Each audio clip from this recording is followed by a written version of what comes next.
दोस्तों अभी हमारे साथ एक ऐसे युवा हैं जिन्होंने सुल्तानगंज से जल भर 1500 किलोमीटर की पैदल यात्रा 78 दिन में पूरा कर केदारनाथ धाम पहुंचते हैं और वहां पर महादेव को जलाभिषेक करते हैं।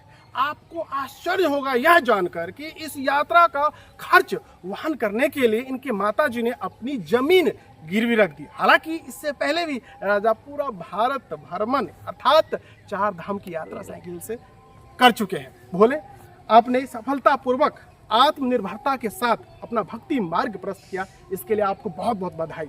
हर हर महादेव। मेरा नाम एन के राजा बिहावला हुआ। मैं बिहार के समस्तीपुर जिले के रोसड़ा भट्टा के रहने वाला हूँ।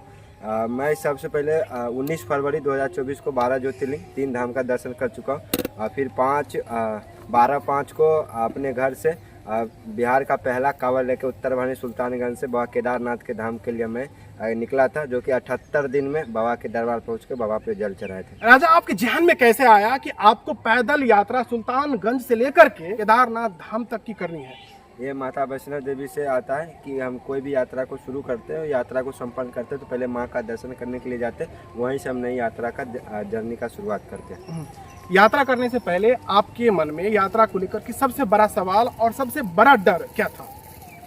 डर तो पहले ही खत्म हो चुका था जब 12 ज्योतिर्लिंग की यात्रा में किए थे। उससे अभी जो पैदल यात्रा की है इसमें होता है कि आप साइकिल से रहते हैं तो थोड़ा आप आगे डिस्टेंस अगर रुकने के लिए जगह नहीं मिला तो आप जा सकते हैं, लेकिन पैदल में क्या होता है कि आपको संभल के चलना पड़ता है, क्योंकि पैदल में आप ज़्यादा चल नहीं पाते हैं। इसके वजह से थोड़ा डर रहता है। रोजाना दिन कैसे बीतता था आपका? सुबह 5 बजे से हम यात्रा को चालू करते थे और रात में करीब 10 बजे तक करते थे, क्योंकि शाम में रुकने के लिए जगह नहीं मिलता था तो 10 बजे रात तक चलना पड़ता था। मुख्य रूप से आप किन किन शहरों और किन किन राज्यों से होते हुए केदारनाथ धाम पहुंचे? इसमें हमारा 2 स्टेट रहा, बिहार, यूपी और उत्तराखंड। एक दिन में कितने किलोमीटर चल लेते थे? शुरू में हमारा 10 से 15 किलोमीटर था, उसके बाद 30 से 35 किलोमीटर। आपके यात्रा का सबसे कठिन पल कौन सा था जो आप कभी भुला नहीं पाएंगे? जिस समय हमें कुत्ता ने काटा था, ये सीतापुर से आगे सिंधौली पड़ता है, सीतापुर से आगे मोहली पड़ता है, वहाँ पे हमें कुत्ता ने काटा तो उस समय थोड़ा सा भयभीत हो गए थे। तो फिर उसका समाधान कैसे हुआ था? और फिर हमने वीडियो बनाया था और सोशल मीडिया पे डाला था, और उसके बाद मुझे अनेक लोगों, इतने भारतवासी से कॉल आने लगा, बिहारवासी से, ये ऐसे करना ऐसे करना। उसी के जरिए हम जाके सदर अस्पताल में सुई लेते, क्योंकि अपने बिहार में प्राइवेट में मिल जाता है। यूपी और उत्तराखंड में इतना ज़्यादा साधन अच्छा है कि आपको प्राइवेट में इंजेक्शन रेबीज़ का मिलेगा ही नहीं, आपको सदर अस्पताल में ही जाना पड़ेगा रेबीज़ का इंजेक्शन लगवाने के लिए। तो मेरे पास 15 किलोमीटर दूर था सदर अस्पताल, तो एक दिन का वेट करके हम दूसरे दिन जाके। और आखिरी वक्त में आप रोने भी लगे थे इंजेक्शन को लेकर? हाँ, क्योंकि उस समय मेरा दूसरा इंजेक्शन लगने वाला था, उसमें हॉस्पिटल काफ़ी दूरी पे था, लेकिन कुछ लोगों होता ना कि भयभीत थोड़ा कर देते हैं, तो उसी में थोड़ा भयभीत हम हो गए थे। लेकिन मुझे फिर कॉल आता है कि आप पहले नज़दीक में 5 से 6 किलोमीटर दूर था एक सदर अस्पताल, बोले वहाँ पे पहले पता कीजिए फिर आप आगे जाइए डिस्ट्रिक्ट अस्पताल, तो वहाँ पे हमें अवेलेबल करवाया गया था। यात्रा के दरमियान किन किन बड़े लोगों से, बड़े बड़े भक्तों से मिले आप? हम जौनपुर में मुरली वाले भैया से मिले थे, और वहाँ पर उनका इतना ज़्यादा प्यार रहा कि हम जीवन भर नहीं भूल पाएंगे। आपकी यात्रा के लिए आपकी मम्मी ने जमीन गिरवी रख दी, इस पर कुछ कहेंगे? तो देखिए, इससे पहले ये तो अब की बात है, पहले हम काम करते थे औरंगाबाद महाराष्ट्र में, वहाँ से काम करने के बाद हम यात्रा को चालू किए थे। लमसम में हमारे पास एक iPhone 14 था, एक S20 FE था, एक हमारे पास कैमरा था। ये सारे चीज़ हम काम करने के जरिए में EMI पे लिए थे। लेकिन ये जब 12 ज्योतिर्लिंग यात्रा करने के बाद हम माता वैष्णो देवी जा रहे थे, उस समय पे हमारा सारा चीज़ चोरी हो गया था, तो उसका EMI भरने तक का सारा EMI चल ही रहा था। उस EMI डाउन नहीं हुआ, हम क्लेम भी किए थे, केस भी हुआ था, लेकिन अभी तक उसका रीजन नहीं हुआ। इसके वजह से हम सारा बैग पीछे चले गए थे। यात्रा के दरमियान कोई खास स्थानीय व्यक्ति या फिर खास पल जिससे आपको जुड़ाव हो गया होगा और वो पल अभी तक आपको याद है, जिसे भुलाना नहीं चाहेंगे आप? पूरे भारतवासी से प्यार है कि लोगों ने अपना टाइम निकाल के 200 किलोमीटर हमसे मिलने के लिए आए थे। एक भैया है हमारे, श्याम भैया हैं, शाहपुर के रहने वाले, वो दिल्ली से मुरादाबाद आए थे 200 किलोमीटर हमसे मिलने के लिए। तो वो पल हम कभी नहीं भूलेंगे पूरे बिहारवासी का। बिल्कुल। भोले, आपने फेसबुक पेज से कितना कमाया? क्योंकि मिलियंस में व्यूज जा रहे थे, लाखों में लोग आपको देख रहे थे। हाँ, ये बात सही है कि अभी हमारा फॉलोअर्स भी 3 लाख होने वाला है, 2 लाख का 99,000 है, एक आध 2 दिन पूर जाएगा 3 लाख। तो इसमें हम कहेंगे जीरो है, क्योंकि फेसबुक उतना अर्निंग देता नहीं है। हाँ, थोड़ा बहुत होता है कि हमारा जो दिनचर्या का जो खाने का खर्चा होता है वो निकल जाता है। पहले आपने 4 धाम की यात्रा साइकिल से करी, हाँ। दूसरी बार भी प्रयास किया और तीसरी दफा आप पैदल यात्रा करी। हाँ। तो दोनों में क्या अंतर महसूस किया? पैदल में आपको ज़्यादा सीखने के लिए मिलता है, वैसे तो दोनों में सीखने के लिए मिलता है। आप गाड़ी से ट्रेवल कीजिएगा तो आपको उतना ज़्यादा सीखने के लिए नहीं मिलता, लेकिन जब आप पैदल और साइकिल चलते हैं आपको बहुत सारा चीज़ सीखने के लिए मिलता है। दोनों में डिफरेंस क्या रहा? मुख्य रूप से डिफरेंस क्या रहा? साइकिल से क्या होता है कि आप गंतव्य तक समय पर पहुंच सकते हैं और पैदल से संभव नहीं हो पाएगा। नहीं हो पाता है। तो यह होता है कि सीखने जहाँ पे नई नई चीज़ों का खेती होता है, अलग अलग स्टेजों में नई नई भाषा हो गई, जैसे खाने का, रहन सहन, ये सारे चीज़ आपको पैदल में ज़्यादातर सीखने के लिए मिलता है कि आगे जीवन को कैसे जिया जा सकता है। फर्स्ट मोमेंट जब आप केदारनाथ धाम के द्वार पे पहुंचे, उस समय आपके दिल में, मन में किस तरह की उमंग चले थे, किस तरह की भावनाएं प्रकट हो रही थी? क्योंकि केदारनाथ जाना इतना ज़्यादा आसान नहीं है। जब तक भोले बाबा की बुलावा नहीं आ जाती है तब तक लोग वहाँ पे नहीं पहुँचते। हमें बहुत सारे ऐसे भक्त मिले जो 50 किलोमीटर पहले से ही घुर गए, वहाँ तक नहीं पहुँचे। तो वहाँ पे थोड़ी सी कठिनाई हुई थी चढ़ने में, क्योंकि हम 250 किलोमीटर ऋषिकेश के बाद केदारनाथ धाम तक पूरा चाहिए, तो 250 किलोमीटर चढ़ के हम बाबा के यहाँ पहुँचे थे। वो जो खुशी हुई थी वो अलग लेवल की थी, क्योंकि उस एरिया में लैंडस्लाइड भी काफी ज्यादा होता है। अभी बारिश के टाइम में बहुत ज्यादा हो रही है। हाँ, मानसून है। मानसून अभी भी उत्तरकाशी में अभी भी घटना हुई हाल ही फिलहाल में, तो थोड़ा सा बारिश के समय में डर रहता है।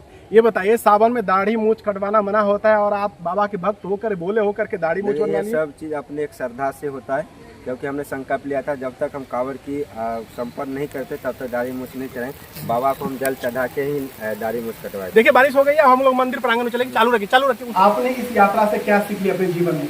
बहुत ज़्यादा सीख मिलता है यात्रा में, कैसे खाना खाना है, कैसे आगे दिनचर्या जो होता है वो एक सेटल हो जाता है, जीवन लाइफ कैसे जीना है। राजा, क्या आपको लगता है कि यह यात्रा सिर्फ धार्मिक नहीं था बल्कि आत्मनिर्भरता और साहस का एक प्रतीक था? क्योंकि पूरे बिहार वासी का उम्मीद था, पूरे भारत बिहार वासी को उम्मीद था कि कब ये लड़का पहुंचे और बाबा पे जल चढ़ाए, क्योंकि ये बिहार का पहला कांवड़ लेके हम जा रहे थे। हाँ, बिहार का राजा पहला लड़का है जिन्होंने पैदल सुल्तानगंज से केदारनाथ धाम की यात्रा करी है कि नहीं? हाँ, इससे लोग तो सारे लोग जाते हैं, पैदल जाते हैं, लेकिन कांवड़ पहली बार हम लेके गए थे, क्योंकि कांवड़ की शुरुआत सुल्तानगंज से ही हुई थी। इसके वजह से हम सुल्तानगंज से ही कांवड़ उठाए और इसलिए भी समस्तीपुर बिहार वासी जो है चक्कर लगा करके आपको देखना चाह रहे थे, देख रहे थे। हर वक्त मुझे कुछ भी परेशानी होती थी तो कॉल आती थी, क्या हुआ नहीं हुआ, तो पूरे चारों बगल से लोग हमें घेर के रखे हुए थे। भले हम अकेले थे लेकिन चारों में हमारे सपोर्ट में लोग पूरे भारतवासी थे। अब तो आपकी यात्रा सफल हो गई और कहीं कहीं धीरे धीरे आप आर्थिक रूप से भी स्टेबल हो जाएंगे। तो आपकी जो मम्मी है बीवी रजनी की जमीन आपकी यात्रा के लिए वो कब छुड़ाएंगे? बहुत जल्दी। क्योंकि ये हमारे पास कर्ज बहुत ज़्यादा है। अब हमारे घर से भी जो है घर देते हैं तो वो थोड़ा सा टाइम लगा भी, तो जमीन है इससे आगे भी बहुत सारा कर्ज है तो उसको थोड़ा टाइम लगेगा। आप कितने भाई बहन हैं? भाई हम अकेले पहनता है, यानी घर में कमाने वाला शख्स एक ही है और इन्हीं के ऊपर सारी जिम्मेदारी भविष्य में तय होनी है। फिलहाल पिताजी संभाल रहे हैं। हाँ, पिताजी रेस्टोरेंट में काम करते हैं, घर चलाते हैं। और अगली यात्रा जो है आपकी कहाँ की होने वाली है और किस प्रकार की होने वाली है? अगली यात्रा ये भी बिहार का पहला ही होगा, क्योंकि आपको पता होगा कि अभी अहमदाबाद में प्लेन क्रैश हुआ था। ये छोटी मोटी घटना है नहीं, उससे पहले ऑपरेशन सिंदूर चलाया गया था, पुलवामा हमला हुआ था।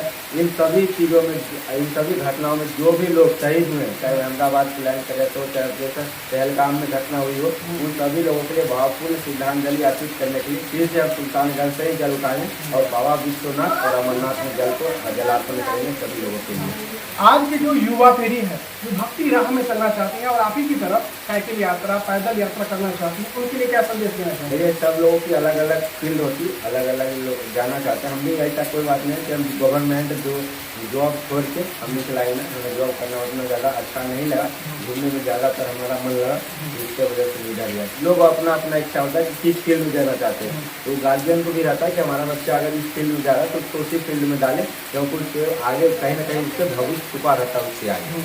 अभी आपके किस किस प्लेटफॉर्म पर कितने फॉलोवर्स हैं? हमारे इंस्टा पे 1,35,000 है और फेसबुक पे 3 लाख होने वाला और यूट्यूब पे जा रहा है 3-4 यूट्यूब पर भविष्य में काम करेंगे? हाँ जरूर, आप ज़्यादातर यूट्यूब पे ही फोकस डालें और उन्हें उम्मीद है कि इख्तियार मिलेगा। राजा, क्या आप मानते हैं कि नजरें लग जाती है? क्योंकि पहली यात्रा आपकी सफल है, दूसरी यात्रा में आपके पाँव टूट गए, कैमरा चोरी हो गया, कैमरा फूट गया, मोबाइल चोरी हो गया जो कि लोन पे थे, फिर आपने शहर जाकर के कमाई करें और उसके दम पर एक नया आईफोन या दूसरी वीडियो शूट हो रहे हैं, ये आप मानते हैं?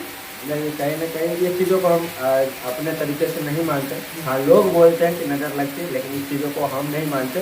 कहीं ना कहीं हमारे साथ कुछ घटना हुई थी, क्योंकि हम जब घर से निकले थे तो हमारा साइकिल गिर गया था। साइकिल पर 50 से 60 के वजन होता है, इसको उठाने में हमारा एक पैर खराब हुआ था। फिर हाजीपुर आए थे, हमारा दूसरा पैर टूट गया था। इसी कारण मेरा लमसम 2 लाख का फोन चोरी हो गया था और एक कैमरा था। तो लगभग 5 लाख रुपया का कहीं ना कहीं हाँ, EMI था, उसको 3.5 चला गया। सोशल मीडिया पर आप कब से काम कर रहे हैं? 2019 में। 2019 से, लगभग 16 साल है आपका। हाँ, क्योंकि अभी ताने भी मारी जाते हैं कि ID खरीद के ये काम कर रहा है। ऐसा कोई बात नहीं, हमारे पैसे तेल से जा सकते हैं। ID हमारा 2019-20 का बना हुआ है। आप बार बार अपने वीडियो में, हर एक वीडियो में समस्तीपुर का नाम क्यों लेते हैं? ये हमारा गर्व है, क्योंकि हम बिहार के रहने वाले हैं। इससे हम गर्व करते हैं कि हम बिहार की धरती पर पैदा हुए, बिहार पे रह रहे हैं, हम बिहार को आगे लेके ही जाना चाहते हैं। आप 5वें साल में अभी घुस चुके हैं, अभी तक आपने कितना पेमेंट उठाया है? ज़्यादा से ज़्यादा नहीं उठाए, जो भी उठाए वो हमारा खर्च ही हो गया यात्रा में। जितना ये उठाए होंगे उनका 100 गुना खर्च हो चुका है और अभी भी हो ही रहा है। और फिर भी एक साहस है, एक उम्मीद है, जिसके दम पर जुनून के साथ ये काम कर रहे हैं, है कि नहीं राजा?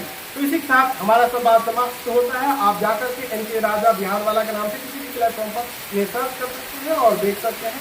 आगे भी भविष्य में ये ट्रैवलिंग करेंगे जिससे आप रूबरू हो सकते हैं। इनके बारे में आप क्या सोचते हैं, इनके फैमिली के बारे में, और जिस तरह की कृतज्ञता के साथ इनकी माता जी ने इनके लिए जमीन गिरवी रख दी, जो एक माँ के लिए मतलब पत्थर रख के जिनको करना होता है। तो अभी पहले तो अभी सारे लोग सपोर्ट गाँव से सारे लोग सपोर्ट करते थे, लेकिन अब कहीं ना कहीं होता है कि जब आप सफलता की सीढ़ी पे आगे बढ़ते हैं तो लोग आपका पैर खींचना शुरू कर देते हैं। यही चीज़ अभी मेरे साथ हो रहा है। जीवन में हार नहीं मानना, आगे बढ़ते रहना। एक सवाल और करना चाहेंगे राजा, जब आपकी मम्मी बोली बेटा पैसा तो नहीं है, जमीन गिरवी रखना पड़ेगा तब संभव होगा, उस समय आपके अंदर क्या चल रहा था? हमारे अंदर जुनून था कि हम इसको ज़्यादा करने, क्योंकि आपको जब फ़ोन चल हुआ था 6 महीना काम करके तब नया फ़ोन लिए। अभी बहुत जल्दी इसका समाधान हो गया, 1 आध 2 महीने में, कोई बड़ी बात नहीं है।